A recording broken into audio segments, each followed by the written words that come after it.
दूर गांव में हरियाली खेतों से घिरा हुआ एक ज्ञानी आदमी रहता था। उसकी शांति और ज्ञान को देखकर लोग दूर दूर से उसकी सलाह लेने आते थे। एक दिन एक बेचैन जवान लड़का उसके पास आया। उसकी आंखों में बेसब्री थी। उसने ज्ञानी आदमी से विनम्रता से कहा, मैं अपने सब्र के अभाव से परेशान हूँ। मैं अपनी बेचैनी में शांति कैसे पा सकता हूँ? ज्ञानी आदमी ने सिर हिलाया और उसे पास के बगीचे में ले गए। वहां एक ऊंचे आम के पेड़ के नीचे खड़े हो गए जो कच्चे आमों से भरा था। जवान लड़के की नजर उन ब्रांचेस पर टिक गई जो मीठे आमों के लिए तरस रही थी। इस पेड़ को देखो, ज्ञानी आदमी ने धीरे से कहा। यह स्वादिष्ट फल देने का वादा करता है, लेकिन यह समझता है कि सब्र कितना जरूरी है। जवान लड़के के चेहरे पर उलझन का एक झलक आई, लेकिन उसने ध्यान से सुना। पास आओ, ज्ञानी आदमी ने कहा और उसे एक कच्चा आम दिया जो जमीन पर गिरा था। उसने वह आम उसके हाथ में रखा और कहा, इसे चख लो। जवान लड़के ने आम का एक टुकड़ा काटा और तुरंत ही उसका खट्टा स्वाद महसूस किया, जिससे उसकी भवें सिकुड़ गईं।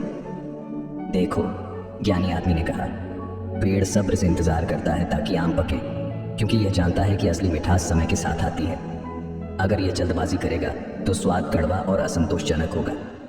जवान लड़के की बेसब्री धीरे धीरे समझ में बदलने लगी। उसने समझा कि इंतजार सिर्फ समय काटना नहीं है, बल्कि एक ऐसी प्रक्रिया है जो गहराई और समृद्धता को बढ़ाती है, जो आखिर काम मिलेगा।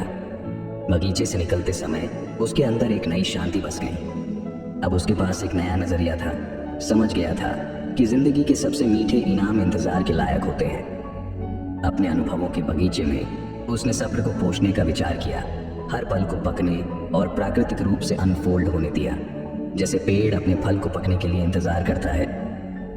हमें भी अपनी जिंदगी में सब्र अपनाना चाहिए। सब्र सिर्फ समय का गुजर जाना नहीं है, बल्कि एक ऐसी प्रक्रिया है जो हमारे अनुभवों को गहराई और मिठास देती है। सब्र हमारे जीवन में शांति और संतुष्टि लाता है और हमें मंजिल से ज्यादा यात्रा की कदर करना सिखाता है। सिर्फ आखिरी नतीजे पर नजर रखने की बजाय हर कदम का आनंद लेना सीखना चाहिए। उन सबक और अनुभवों को अपनाना चाहिए जो हमें बदलते हैं। ये वीडियो आपको पसंद आई है तो प्लीज़ सब्सक्राइब करें और अपना विचार कमेंट में बताएं। अपने दोस्तों के साथ शेयर करें। धन्यवाद।